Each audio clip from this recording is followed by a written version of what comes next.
علی بن حسن ابو العثمان جن کی پیدائش نومبر 1009 میں ہوئی اور جن کی وفات 25 ستمبر 1072 میں ہوئی، جن کو علی حجویری یا دادا گنج بخش کے نام سے بھی جانا جاتا ہے، ان کا مزار لاہور میں ہے اور ان کے مزار پر ہر سال 18، 19 اور 20 صفر کو عرس منایا جاتا ہے۔ شجرہ نسبت 8 نسلوں پر حضرت علی رضی اللہ تعالیٰ عنہ سے جا ملتا ہے۔ 11ویں صدی میں مسلمان سلطنت کے صوفی، عالم دین اور مبلغ رہے، جن کا مذہب اسلام، فرقہ اہل سنت، ان کا پیشہ مصنف اور ان کی پیشہ ورانہ زبان فارسی تھی۔ آئیں ہندوستان میں جہاں سے محمود غزنوی نے آ کر ہندوستان کو فتح کیا، اس کے بعد اللہ تعالیٰ نے داتا گنج بخش حجویری کو یہاں پر بھیجا کہ جاؤ جا کے لوگوں کے دلوں کو فتح کرو۔ داتا گنج بخش علی حجویری جب لاہور میں آئے تو انہوں نے لاہور میں آ کر ایک مسجد تعمیر کروائی جس میں وہ خود امامت کروایا کرتے تھے۔ کچھ لوگوں نے اعتراض کیا کہ اس مسجد کا قبلہ درست نہیں ہے۔ آپ نے ایک دن نماز کے وقت ان اعتراض کرنے والے لوگوں کو بلایا اور خود امامت کی۔ جب آپ نماز پڑھا کر فارغ ہو گئے آپ نے کہا کہ دیکھو میں نے نماز قبلہ کی طرف منہ کر کر پڑھائی ہے یا نہیں۔ لوگوں نے محراب کی طرف دیکھا تو ان کے سامنے دیوار کی جگہ خانہ کعبہ تھا۔ حضرت داتا گنج بخش علی حجویری جب لاہور میں آئے تو آپ ایک دن نہر کے کنارے بیٹھے وضو کر رہے تھے۔ ایک عورت آپ کے پاس سے گزری جس کے پاس ایک برتن میں دودھ تھا۔ آپ نے اس عورت سے دودھ طلب کرنے کی کوشش آپ نے اس عورت کو کہا کہ مجھے دودھ دے دو۔ اس عورت نے کہا کہ میں آپ کو دودھ نہیں دے رہی، میں جس شخص کے پاس دودھ لے کر جا رہی ہوں، اگر میں آپ کو اس میں سے دودھ دے دوں تو شام کے وقت میرے جانوروں کے تھنوں سے دودھ کی بجائے خون آئے گا۔ آپ نے کہا کہ نہیں، تم مجھے ایک پیالہ دودھ دے دو، آپ کے جانوروں کو کچھ نہیں ہوگا۔ اس عورت نے ایک پیالہ دودھ آپ کو دے دیا، آپ نے نوش فرما لیا اور اس کے بعد وہ عورت گھر واپس چلی گئی۔ جیسے ہی اس نے شام کے وقت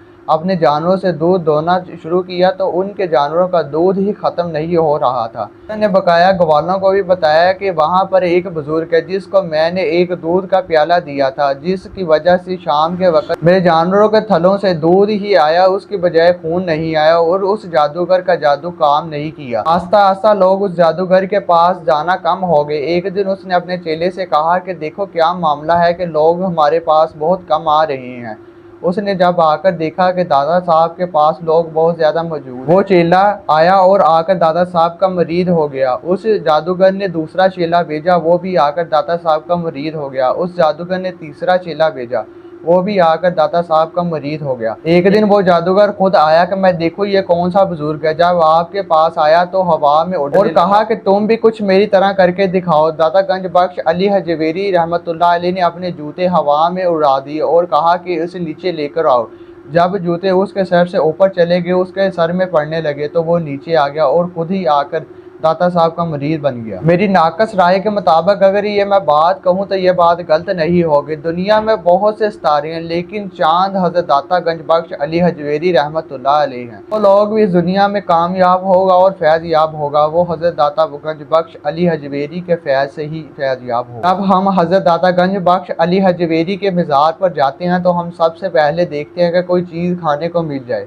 اگر آپ سیڑھیاں چڑھتے وقت اپنے صاف دل سے ارادہ کر لیں کہ میں نے بریانی کھانی ہے، مٹھائی کھانی ہے یا کون سی چیز کھانی ہے، تو تھوڑی ہی دیر کے بعد آپ کے پاس وہ شخص آئے گا کہ یہ تم چیز کھا لو۔ اگر آپ سوچ لیں کہ میں نے بریانی کھانی ہے، تھوڑی دیر بعد ہی شخص آئے گا اور آپ کو پلیٹ تھمائے گا کہ تم بریانی کھا لو۔ اور پتہ نہیں کتنے من دودھ ہر سال ان کے عرس مبارک پر تقسیم کیا جاتا ہے اور لوگ اسے فیض یاب سمجھ کر پیتے ہیں۔